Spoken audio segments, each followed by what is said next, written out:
দেখো, যে কোনো টুর্নামেন্টে যে কোনো টিমের প্রথম ম্যাচে টার্গেট থাকে যে একটা পজিটিভ ওয়েতে ম্যাচ শুরু করা। পজিটিভ পয়েন্টস হোক, পজিটিভ গেম প্লে হোক, পজিটিভ স্ট্র্যাটেজি হোক, রেজাল্ট একটা দিকে থাকে, একটা দিকে একটা টিমের অ্যাপ্রোচ থাকে। তো অবশ্যই আজকে দুটো টিমের খেলা থেকে যা কিছু অ্যাপ্রোচ উঠে এলো, স্পেশালি ইস্টবেঙ্গলের শুরু থেকে শেষ অবধি যে অ্যাপ্রোচ উঠে এলো, অবভিয়াসলি সেটা নিয়ে কথা বলবো। রেফারিং ডিসিশন নিশ্চিতভাবেই কথা বলতে হবে। এবং যে ম্যাচটা কিছুক্ষণ আগে শেষ হয়েছে সেখানে কিন্তু বেঙ্গালুরু এফসি তারা 1-0 গোলে ঘরের মাঠে ইস্টবেঙ্গলকে হারিয়ে দিয়েছে। এবং এই ম্যাচটার আগে একটা বিকালের দিকে ম্যাচ ছিল, সেখানে কিন্তু ওড়িশা এফসি ঘরের মাঠে চেন্নাইন এফসির কাছে 3-2 গোলে হেরেছে। তো মোটামুটি তিনটে ম্যাচ থেকে আমরা যথেষ্ট ভালো এন্টারটেনমেন্ট পেয়েছি। এবং আস্তে আস্তে আরও যত ম্যাচ আসবে তত বেশি এন্টারটেনিং কিন্তু হবে। এবং অবশ্যই 4টে 5টা 6টা ম্যাচ হয়ে যাবার পরে আমরা বুঝতে পারবো যে অ্যাকচুয়ালি কোন টিম আগামী দিনে হট ফেভারিট হিসেবে উঠে আসছে, বা কোন কোন টিম কন্টেন্ডার হিসেবে উঠে আসছে। আর অবশ্যই ম্যাচটা নিয়ে কথা বলবো। প্রথমে বলবো দুটো টিমের স্টার্টিং ইলেভেন নিয়ে। দেখো, প্রিভিউতে আমি বেঙ্গালুরু এফসি যে স্টার্টিং ইলেভেনের কথা বলেছিলাম, সেখানে জাস্ট একটা সিলেকশন মেলেনি, জাস্ট একটা। সেটা হচ্ছে আমি স্টার্টিং ইলেভেনে হরহে পেরেরা ডিয়াজকে এক্সপেক্ট করেছিলাম, দেখলাম যে এডগার মেন্ডেস তাকে কিন্তু কোচ ইউজ করেছেন স্টার্টিং ইলেভেনে। বাকি যে স্টার্টিং ইলেভেন আমার প্রেডিকশন ছিল সেটা কিন্তু পুরোপুরি মিলে গেছে। এবং 10-এ 10 হয়েছে, 11-তে 11 হয়নি, 11-তে 10 হয়েছে, সরি। আর ইস্টবেঙ্গলের ক্ষেত্রে সিরিয়াসলি বলছি, খুব সারপ্রাইজিং একটা স্টার্টিং ইলেভেন ছিল। সেই স্টার্টিং ইলেভেনের থেকেও বড় কথা বেঞ্চ, এবং সেখানে গিয়ে প্রভাত লাকড়া কেন নেই সিরিয়াসলি জানি না। আবারও কি তার কোনো রকম ফিটনেস বা ইঞ্জুরি প্রবলেম হয়েছে? কোনো আপডেট কিন্তু সিরিয়াসলি ছিল না। লেফট ব্যাকের জায়গাতে নিশু কুমারকে কিন্তু ইস্টবেঙ্গল পুরো স্কোয়াডেই রাখেনি আইএসএলের। তো হয়তো জানুয়ারি মাস নাগাদ ফিট হয়ে গেলে তাকে ওই সময়ে ফিরিয়ে আনা হতে পারে সেকেন্ড লেগে। কিন্তু ফার্স্ট লেগে যে আপাতত রেজিস্ট্রেশন কমপ্লিট হয়েছে বা স্কোয়াড এসেছে, এখনও অবধি কিন্তু নিশু কুমার নেই। তবে হ্যাঁ, রেজিস্ট্রেশনের এখনও অবধি সুযোগ থেকে যাচ্ছে, সেটা জানুয়ারি মাসের আগেও হতে পারে। এখানে একটু ক্ল্যারিফাই করে দেওয়া দরকার রয়েছে। কিন্তু যে চোট নিশু কুমারের রয়েছে সেটা সারতে সারতে মোটামুটি নভেম্বর অবধি পৌঁছে যেতে পারে তার, এবং তারপর আপাতত ম্যাচ ফিটনেসে ফিরতে ফিরতে আরও 1 মাস। চলো, সেটা একটা টকিং পয়েন্ট নয় আপাতত আমাদের আজকের ম্যাচের নিরিখে। কিন্তু লেফট ব্যাক পজিশনে অবশ্যই প্রত্যেকে যখন ডুরান্ড কাপে দেখলো যে মার্ক জোতান পুইয়া খুব ভালো পারফরমেন্স করছে, তো তাকে বেঞ্চে বসিয়ে কেন লালচুং নুঙ্গা, যে ওই পজিশনটাতে ভীষণভাবে অনভিজ্ঞ, এবং মাথায় রাখতে হবে যে ওই জায়গাটা থেকে বেঙ্গালুরু এফসি কিন্তু বিনীত ভেঙ্কটেশের মতো প্লেয়ারকে ইউজ করছে, যার কথা প্রিভিউতে বলেছিলাম।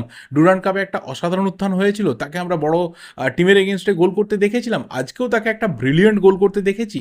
আসছি সেসব প্রসঙ্গে পরে। তাহলে মার্ক জোতান পুইয়া কেন নয়, যে একজন খুব পজিটিভ লেফট ব্যাক কেন নয়? এবং অবশ্যই এখানে অনেকে প্রশ্ন তুলেছে যে হীরা মণ্ডল এত সুন্দর পারফরমেন্স করার পর এত প্লেয়ারের তো প্রমোশন হয়েছে, তো হীরা মণ্ডলের প্রমোশন কেন হয়নি? কেন তার মতো একটা সলিড লেফট ব্যাককে ইস্টবেঙ্গল আইএসএল স্কোয়াডে নেয়নি? এর উত্তর আমাদের কারোর কাছেই নেই ন্যাচারালি। কোচের চয়েস থাকে, ম্যানেজমেন্টের চয়েস থাকে যে কাকে ফাইনালি নেওয়া হবে, কাকে নেওয়া হবে না। এবার ইস্টবেঙ্গলের আজকে স্টার্টিং ইলেভেন থেকে অনেকে সারপ্রাইজ হয়েছে। তার মধ্যে প্রথম সারপ্রাইজটা হচ্ছে দুটো সাইড ব্যাক অপশন। নিশ্চিতভাবে রাকিব এবং লালচুং নুঙ্গা, যাদের ডিফেন্সিভ এবিলিটি নিয়ে এই সিজনের শুরু থেকে প্রশ্ন উঠছে। রাকিবকে নিয়ে তো প্রশ্ন থাকেই, যে টিমেই খেলুক না কেন, সেই আন্ডার 17 সময় থেকে ওকে নিয়ে খুব একটা কেউই কোনোদিনও আশাবাদী না। অনেক ভালো কেরিয়ার হতে পারতো, বাট হলো না, সেটা একটা অন্য ব্যাপার। মাঝ মাঠে সেখানে ক্রিয়েটিভিটির অভাব, এবং সেই অভাবটা এই কারণে হলো কারণ যা ডিফেন্সের সিচুয়েশন রয়েছে সেখানে কিন্তু কার্লোস কোয়াদ্রাতকে ডাবল ফরেন সেন্টার ব্যাকে যেতে হয়েছে, এবং সেখানে দাঁড়িয়ে মাঝমাঠটা ভীষণভাবে তাকে স্যাক্রিফাইস করতে হয়েছে ক্রিয়েটিভিটির দিক থেকে। তুমি সৌভিক চক্রবর্তীকে নামাচ্ছ এবং তার সাথে জিকসনকে নামাচ্ছ, দুজনেই strong central defensive midfielder, creativity zero. এবং সেখানে সাউল ক্রেসপোর পর অনেকটা লোড পড়ে গেল, এবং সাউল ক্রেসপো ন্যাচারালি একজন অ্যাটাকিং মিডফিল্ডারের সাথে কম্বাইন করে যে পারফরমেন্সটা দেয়, সেটা একার ঘাড়ে অ্যাটাকিং মিডফিল্ডারের রোল প্লে করা এতটা ইজি হয়নি তার পক্ষে। তো সেই জায়গাতে যদি ভালো ইন্ডিয়ান সেন্টার ব্যাক আজকে ইস্টবেঙ্গলের হাতে থাকতো, তাহলে সেখানে হেক্টর ইউসতে বা হিজেজি মাহের, তাদের মধ্যে যে কোনো একজনকে ড্রপ করে শুরু থেকে মাদি তালালকে ইউজ করার কথা কোচ নিশ্চিতভাবে ভাবতেন। ফরওয়ার্ড লাইনে যেটা বলেছিলাম সেটাই মিলেছে, নন্দা মহেশ এবং তার সাথে ডিয়ামান্টাকোস। তো এই ক্ষেত্রে ডিয়ামান্টাকোসকে ভীষণভাবে অফ কালার লেগেছে। আর গোটা ইস্টবেঙ্গল টিমটাতে আমার মনে হয় যে প্লেয়ারটাকে সব থেকে বেশি অফ কালার লাগছে সেই প্লেয়ারটা হচ্ছে মহেশ। মহেশের মধ্যে যে কোয়ালিটি আমরা দেখেছি লাস্ট সিজন অবধি, মহেশের মধ্যে যে স্পিড, অ্যাকুরেসি, যে ড্রিবলিং পাওয়ার, যে স্কিল, যে বল পাসিং অ্যাকুরেসি এবং শট নেওয়ার ক্ষমতা, সব কিছু আমরা দেখেছি। এই সিজনে এখনও অবধি ডুরান্ড কাপ বলো, ইন্ডিয়ান ন্যাশনাল টিম বলো, বা আজকের এই ম্যাচ বলো, মহেশকে কিন্তু ভীষণভাবে অফ কালার লাগছে। হঠাৎ করে কেন এরকম ওর ফর্ম ডাউন হলো সেটা ভাবতে হবে। সেখান থেকে অনেকটা রিকভারি দরকার রয়েছে। সরাসরি যদি ম্যাচের প্রসঙ্গে ঢুকি তাহলে ফার্স্ট হাফে দুটো টিম কিন্তু শুরু থেকে অ্যাটাকিং অ্যাপ্রোচ স্টার্ট করে এবং কিছুটা সময় ইস্টবেঙ্গলকে দেখা যায় যে একটু ডিফেন্সিভ খেলতে, কারণ বেঙ্গালুরু শুরু থেকে প্রচুর পরিমাণে অ্যাটাক তুলে নিয়ে আসছিল। মানে ওদের ডিফেন্সের দিকে খুব একটা ওদের ধ্যান জ্ঞান ছিল না। ওরা জানতো যে ঘরের মাঠে আমাকে কিন্তু 15 to 20 মিনিটসের মধ্যে আমাকে গোলটা তুলতে হবে, এবং সেই কারণে মনে করে দেখো সুনীল ছেত্রী, এডগার মেন্ডেস, বিনীত, আলবার্তো নোগুয়েরা শুরু থেকে অ্যাটাকের পর অ্যাটাক তুলেছে। দুটো সাইড ব্যাক দিয়ে পরপর নিখিল পূজারি এবং তার সাথে রোশন নাওরেম কিন্তু রেগুলার বেসিসে অ্যাটাকে উঠে এসেছে এবং বল সাপ্লাই দিয়েছে। তো এই জায়গাতে ইস্টবেঙ্গল কিছুটা ডিফেন্সিভ হয়ে যায় এবং যে জায়গা থেকে গোলটা হয়েছে, যে জায়গা থেকে বিনীত ভেঙ্কটেশ একটা ইন্ডিভিজুয়াল ব্রিলিয়েন্সি থেকে গোলটা করে গেছে, এটা কিন্তু পুরোপুরি লেফট ব্যাকের একটা বিরাট বড় ফল্ট।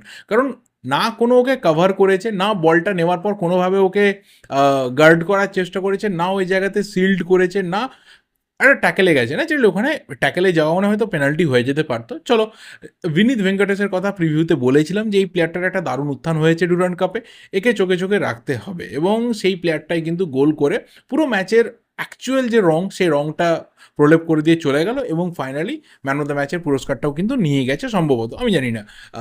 আমার যতদূর মনে হয়েছে যে তার বাইরে আর কারো নাম অন্ততপক্ষে আমার মাথায় আসেনি বা কারোর মাথাতে আসার কথাও নয়।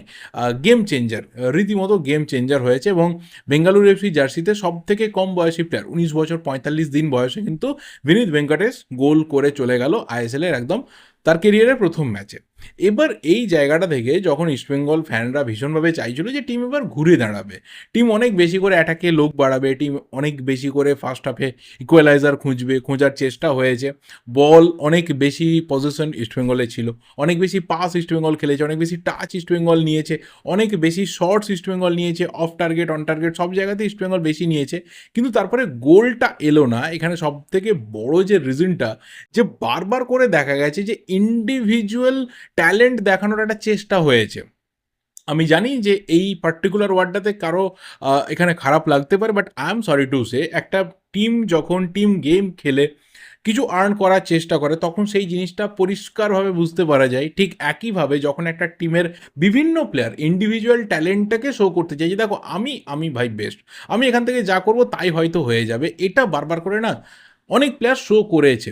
আননেসেসারি বল শর্ট নিয়েছে, দরকার ছিল না। অনেক বেশি করে কিন্তু টিম গেম খেলা যেতে পারতো, অনেক বেশি করে কম্বাইন করে খেলা যেতে পারতো, অনেক বেশি করে অ্যাটাকে একটা যে মোবিলিটি রাখা সেটা কিন্তু রাখা যেতে পারতো, এবং সেখানে আমার মনে হয় যে ফার্স্ট হাফে ইস্টবেঙ্গল চেষ্টা করেছে, চেষ্টার পর চেষ্টা করে গেছে। কোচের স্ট্র্যাটেজি ফার্স্ট হাফে একদমই যে ভুল ছিল এটা আমি বলবো না, একদম প্রপার ওয়েতে কার্লোস কোয়াদ্রা তিনি ট্যাকটিক্স এগিয়ে নিয়ে গেছেন, বাট কোথাও একটা প্রবলেম চলছিল যে ইন্ডিভিজুয়াল ট্যালেন্ট দেখানোর একটা প্রতিযোগিতা, এখানে দাঁড়িয়ে কিন্তু অনেক সহজ সুযোগ হাতছাড়া হয়েছে, সেকেন্ড হাফে হয়েছে, কিন্তু সেই ক্ষেত্রে ইন্ডিভিজুয়াল ট্যালেন্টের জায়গা না, সেটা আমি বলবো যে কিছু ক্ষেত্রে হয়তো লাক ফ্যাক্টর মানে কাজ করেনি, সেই কারণে কিন্তু গোল ইস্টবেঙ্গল ফাইনালি পায়নি। না হলে যে জায়গা থেকে মোটামুটি মিস হয়েছে বা যে জায়গা থেকে গোলটা হতে হতে হয়নি, সেখানে কিন্তু অনেক সময় গোলটা হয়ে যায়। এবার সেকেন্ড হাফে ন্যাচারালি শুরু থেকে যে জিনিসটা দরকার ছিল সেটা হচ্ছে উইংয়ে ঝাঁঝ বাড়ানো, কিন্তু সেটা বেড়েছে, বিষ্ণুকে নামানো হয়েছে, কিন্তু সেটা অনেক দেরিতে, অনেকটা সময় তখন পেরিয়ে গেছে, তারপরে কিন্তু বিষ্ণু এসেছে। তো এটা আমার মনে হয় যে আরও আগে হলে অনেক বেটার হতে পারতো, অনেক বেটার ওয়েতে ইস্টবেঙ্গল ম্যাচটাকে অ্যাপ্রোচ করতে পারতো। কিন্তু শুরু থেকে যে জিনিসটা আমার কাছে কোথাও ভীষণভাবে খারাপ লাগার জায়গা বলো বা সারপ্রাইজিং জায়গা বলো, সেটা হচ্ছে মাদি তালালকে বেঞ্চ করে দেওয়া।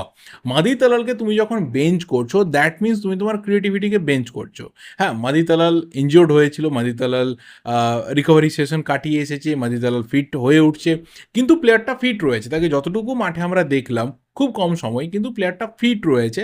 শুরু থেকে থাকলে কিন্তু বেঙ্গালুরু ডিফেন্সের উপর অনেক বেশি করে চাপ বাড়তে পারতো, যে চাপটা দিমিত্রিয়স ডিয়ামান্টাকোস বলো, সাউল ক্রেসপো বলো, মহেশ বা নন্দা বলো, তারা কিন্তু দিতে পারছিল না। ডিফেন্স অফ বেঙ্গালুরু এফসি অনেক বেশি কিন্তু ফ্রি ছিল, সেই জায়গাতে অনেক বেশি চাপ কিন্তু মাদি তালাল থাকলে, যেহেতু মাল্টিপল পজিশনে মুভ করে, বলটা নিয়ে খুব ভালো হোল্ড করতে পারে, পাসটা ভালো বাড়াতে পারে, ক্রিয়েটিভিটি স্কিল কিন্তু অনেক বেশি হাই লেভেলে। তো ওখানেই কোথাও বেঙ্গালুরু নিজেদের পকেটে ম্যাচটা আস্তে আস্তে পুরে নেয়, এবং যখন ডিফেন্সিভ চেঞ্জ করতে শুরু করে বেঙ্গালুরু এফসি, তখন বুঝতে পারা যায় যে এবার কিন্তু বেঙ্গালুরু অল আউট ডিফেন্সে যাবে, কোনোভাবে আর মাছি জল গলতে দেবে না, এবং ফাইনালি ঘরের মাঠে তারা 3 পয়েন্ট নিয়ে মাঠ ছাড়বে।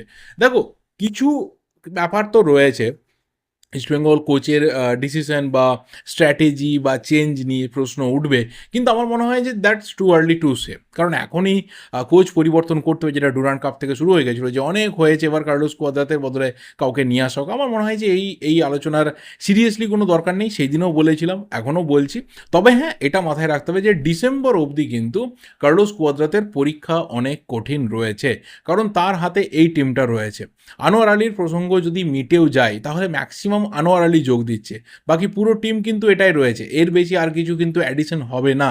আনোয়ার আলীও যে ডিসেম্বর মাসের মধ্যে ইস্টবেঙ্গল জার্সি পরে নামবে, এটাও কিন্তু 100% এখনও অবধি কেউ শিওর হয়ে বলতে পারবে না।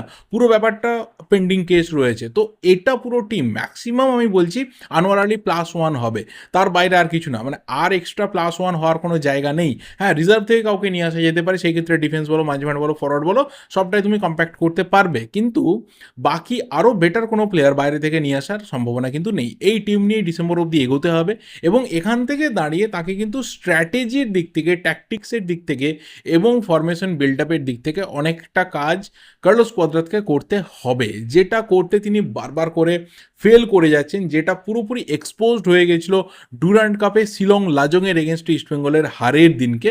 আমার মনে হয় যে অনেকটা কাজ কিন্তু কার্লোস কোয়াদ্রাতের রয়েছে। আইএসএল তো রয়েছে, তার পাশাপাশি এএফসি চ্যালেঞ্জ লিগ রয়েছে, যেখানে ইস্টবেঙ্গল কিন্তু one of the favourites of the group হিসাবে মাঠে নামবে। তো অনেকটা পরীক্ষা ডিসেম্বর অবধি কিন্তু কার্লোস কোয়াদ্রাতের রয়েছে, এবং তারপর যেভাবে ইস্টবেঙ্গল টিম বিল্ড আপ করেছে, যেভাবে প্লেয়ার রিক্রুটমেন্ট করেছে, যেভাবে খরচা করেছে, যেভাবে বাজেট বাড়িয়েছে, বড় বড় প্লেয়ার এনেছে, তুমি ভেবে দেখো যে লাস্ট সিজনের টপ স্কোরার, টপ অ্যাসিস্ট প্রোভাইডারকে তুমি টিমে আনছো। দ্যাট মিনস তুমি এখানে যে ড্রিমটা রয়েছে, সেই ড্রিমটাকে অনেক বিগ দেখছো। সেটা যদি ডিসেম্বর অবধি সেই ড্রিমের হাফ অবধি বা মোটামুটি 40% অবধিও একজন কোচ টিমকে রিচ করাতে না পারে, তাহলে কি টিম তারপরেও কোচের উপর ভরসা রাখবে, আস্থা রাখবে? আর ডেফিনেটলি নট। তো সেই জায়গাতে কার্লোস কোয়াদ্রাতের কাছে কিন্তু সময় কম রয়েছে, কিন্তু তার মধ্যে রিকভারি অনেক কিছু তাকে করতে হবে। আর লাস্ট যে ব্যাপারটা একদম ফিনিশ করবো যেটা বলে, এটা বলতেই ভাই সিরিয়াসলি কেমন লাগছে যে ক্রিস্টাল জন যে ম্যাচের রেফারি থাকে, সেই ম্যাচ যে কত ভালো হবে, সেই ম্যাচ যে কত কন্ট্রোভার্সি থেকে দূরে থাকবে, এ তো আমরা সবাই খুব ভালো করে জানি। এবং যেভাবে ক্রিস্টাল জনকে আজকে মানে কিলো দরে কার্ড বিলি করতে দেখা গেল, রেড কার্ড দেখাতে দেখা গেল, প্রপার ফাউল না দিতে দেখা গেল, এবং কোথাও বারবার কেউ বলতে পারে যে টেনে খেলানো দেখা গেল, এই জিনিসটা কিন্তু প্রকট হয়ে উঠেছে আজকের ম্যাচে। তো অল ওভার ইন্ডিয়ান ফুটবল ইকোসিস্টেমটাতে যদি সব থেকে ডার্ক চ্যাপ্টার কিছু থাকে, সেটা হচ্ছে রেফারিং। আর সেই রেফারিং ডার্ক চ্যাপ্টার মধ্যে ডার্কেস্ট যে ব্যাপারটা রয়েছে, মানে একদম অন্ধকারতম জায়গা, সেই জায়গাটা হচ্ছে ক্রিস্টাল জন এবং তার মতো আরও হাতে গোনা কিছু রেফারি, যেটা পুরোপুরিভাবে ইন্ডিয়ান ফুটবলটাকে অন্ধকারের দিকে নিয়ে চলে গেছে। যেখানে আগামী দিনে একজন উঠতি ফ্যান, সে কিন্তু ভাববে খেলা দেখার আগে যে আলটিমেট আমি খেলাটা দেখবো, দেখে আমি কি পাবো, আমি আদৌ কিছু কোয়ালিটি খুঁজে পাবো এই ম্যাচটা দেখে, আদৌ কিছু ভালো ম্যাচ আমি দেখতে পাবো। কারণ দেখো, একটা রেফারির ডিসিশন কিন্তু একটা ম্যাচের টেম্পো, একটা ম্যাচের কোয়ালিটি, একটা টিমের ভাগ্য, একটা টিমের পারফরমেন্স, রেজাল্ট, অনেক কিছুর ওপরে কিন্তু তার ডিসিশনগুলো দাঁড়িয়ে থাকে। তো এই জায়গাটা এআইএফএফ ভাববে কবে, আদৌ ভাববে কিনা কোনোদিনও, সেই নিয়ে কিন্তু আমাদের প্রশ্ন অলওয়েজ থেকে যায়। তো ক্রিস্টাল জনেদের মতো রেফারি যত বেশি ইন্ডিয়ান ফুটবলে থাকবে, আসবে, তত বেশি কিন্তু ইন্ডিয়ান ফুটবল একধাপ করে পেছনের দিকে পেছোতে থাকবে। এর বেশি আর কিছু বলার নেই। মানে এর থেকে বোধহয় খারাপ করে আর কিছু আমি অন্তত বলতে পারবো না, অন্য কেউ বলতেই পারে। যাই হোক, এর বেশি আর কিছু বলার নেই। প্রথম ম্যাচ ইস্টবেঙ্গলে, সেই জায়গাতে অ্যাওয়ে ম্যাচ, সেখান থেকে 3 পয়েন্ট লস হয়েছে, হেরেছে। তবে খুব বেশি গোল খায়নি, আর গোলের সুযোগ অনেক তৈরি হয়েছে, হয়তো গোল কনভার্সন রেট পুয়ার থাকার জন্য গোল হয়নি। চলো, পরের ম্যাচ থেকে ইস্টবেঙ্গল নিশ্চিত হয়ে কামব্যাক করার চেষ্টা করবে। দেখা যাক কি হয়, সে তখনই কথা বলা যাবে। আর বাকি যা ম্যাচ রয়েছে আসছে, দেখবো, কথা বলবো সব কিছু নিয়ে। এই ভিডিওটা এই অবধি, দেখা হবে কালকের ভিডিওতে। ততক্ষণ অবধি অবশ্যই ভিডিওটা ভালো লাগলে লাইক করো, শেয়ার করো, চ্যানেলে নতুন হলে চ্যানেলটা সাবস্ক্রাইব করে দিও। Thank you, good bye and good night.